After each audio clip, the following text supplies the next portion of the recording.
Hello दोस्तों, welcome my YouTube channel.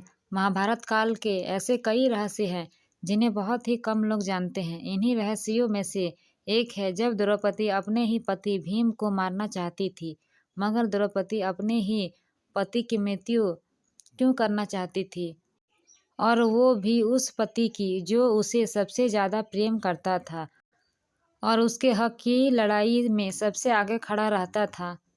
दरअसल पांडवों की पत्नी द्रौपदी माँ काली का रूप थी। इस बात का ज्ञान अर्जुन को था, जिसके बाद एक दिन अर्जुन द्रौपदी के कक्ष में गए।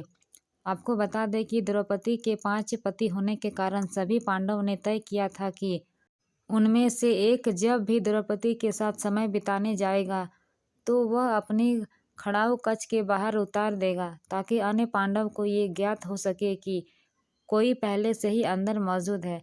लेकिन इस दौरान अर्जुन की बाहर रखी खड़ाऊ भीम ने देखी ही नहीं। वो झट से कक्ष के अंदर चला गया।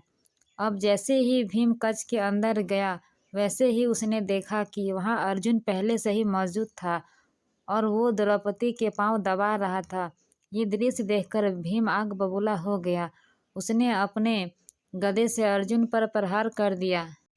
कुछ शोर सुनाई देने पर युधिष्ठिर कक्ष में पहुंचते हैं और भीम से कहते हैं, ये तुम क्या कह रहे हो? क्यों तुम अपने छोटे भाई को मार रहे हो? भीम युधिष्ठिर को बताते हैं कि उन्होंने अर्जुन पर इसलिए प्रहार किया क्योंकि वो द्रौपदी का पांव दबा रहा था। उन्होंने आगे कहा कि क्या कोई पति अपनी पत्नी के पांव दबाता है? अब युधिष्ठिर को भी ये ज्ञात था कि द्रौपदी माँ काली का ही रूप है, इसलिए वह भीम को चुप कराते हुए कहते हैं कि अर्जुन और द्रौपदी का आपसी प्रेम है, किसी को भी इसके बीच में नहीं पड़ना चाहिए। बड़े भाई द्वारा ये बात सुनने के बाद भीम महल से बाहर चले जाते हैं, लेकिन वो अभी भी इस बात से क्रोधित थे कि अर्जुन ने ऐसा क्यों किया। क्रोधित भीम अब महल के कभी वापस नहीं आना चाहते थे और सुबह से चलते चलते अब भीम को रात हो जाती है। ऐसे में भीम एक पेड़ पर आराम करते हैं। अब भीम विश्राम कर ही रहे थे कि तभी रात के 12 बजे वहाँ एक व्यक्ति आता है और घास के मैदान में पानी पीने लगता है। उस व्यक्ति द्वारा ऐसा करने पर भीम की नींद खुल जाती है और भीम वहीं पेड़ पर बैठे हुए ये नज़ारा देख रहे होते हैं। धीरे धीरे वहाँ एक सभा लगने लगती है। इस सभा में भगवान शिव, ब्रह्मा जी, इंद्रदेव समेत कई देवता शामिल होते हैं और इस सभा को संबोधित कर रहे होते हैं भगवान श्री कृष्ण। तभी भीम देखते हैं कि इस सभा में द्रौपदी आती है, जिसका मुंह खून से सना हुआ होता है। साथ ही उसके हाथ में एक खप्पर और दूसरे हाथ में कटार होती है। द्रौपदी को बिना पतियों के अकेले देख भीम आग बबूला हो जाता है, लेकिन वो वहीं रहकर ये सब दृश्य देख रहा होता है।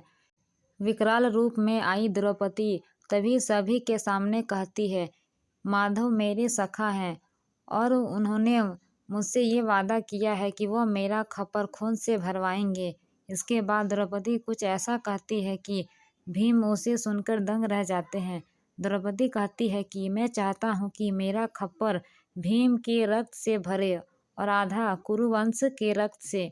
ये सुनने के बाद भीम को द्रौपदी का असल सच का ज्ञात होता है। उसे पता लग जाता है कि द्रौपदी कोई और नहीं बल्कि माँ काली का ही रूप है।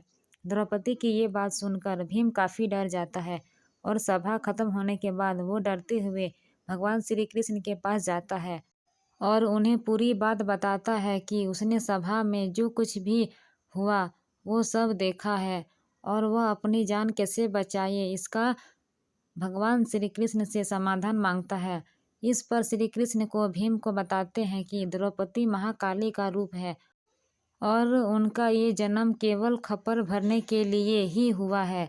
इसके बाद घबराकर भीम कहते हैं, मगर द्रौपदी तो अपना आधा खप्पर मेरे ही रक्त से भरना चाहती है। जिसके बाद श्री कृष्ण भीम को इसका समाधान बताते हुए कहते हैं, हे भीम, तुम चुपचाप अपने कक्ष में जाओ और भोजन मत करना, चाहे जो हो जाए। जब तक द्रौपदी तुम्हें भोजन के लिए मनाने न आए तब तक तुम अन्न को हाथ भी मत लगाना। श्री कृष्ण के ऐसा कहने पर भीम बिल्कुल वैसा ही करते हैं, जिसके बाद भीम को मनाने के लिए सभी पांडु पुत्र आते हैं और उसे खाना खाने को कहते हैं, लेकिन भीम नहीं उठते। जब काफ़ी देर तक नहीं उठते तो द्रौपदी भीम को भोजन करने के लिए कहती है, जिस पर भीम द्रौपदी से कहती है वह केवल एक ही शर्त पर भोजन ग्रहण करेंगे, यदि द्रौपदी उनका मनचाहा वरदान उनको दे दे तो।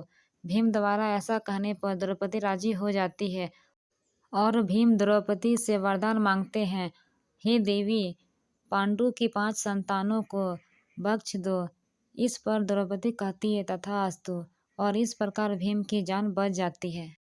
द्रौपदी के कारण ही 5 पांडव को वरदान मिलता है और इसी कारण से महाभारत के युद्ध में 5 पांडव को कोई नहीं मार पाता है। आशा करती हूँ कि आपको यह वीडियो पसंद आई होगी। यदि मेरा यह वीडियो आपको पसंद आए तो मेरे इस चैनल को सब्सक्राइब करके रखें, ताकि मेरी हर एक वीडियो आप तक पहुँचे। तो दोस्तों, फिर मिलेंगे एक नई वीडियो के साथ। Thank you.